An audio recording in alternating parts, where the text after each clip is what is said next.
esimene harjutus on siis kükk, selle jaoks võid võtta endale tooli abiks, et esmalt siis ära mine nii sügavale ja kui jalad on juba natukene soojemad, siis järjest liigu natuke sügavamale, kuid ära kindlasti puudu diivanit või tooli.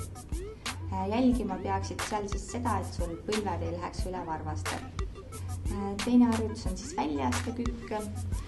Seal töötavad reielihased ja tuharalihas. Jälgima peaksid seda siis, et põlv ei läheks üle varba esimesel ajal ehk siis täisnurk moodustuks. Kolmas harjutus on siis mõeldud rohkem tuharalihasele.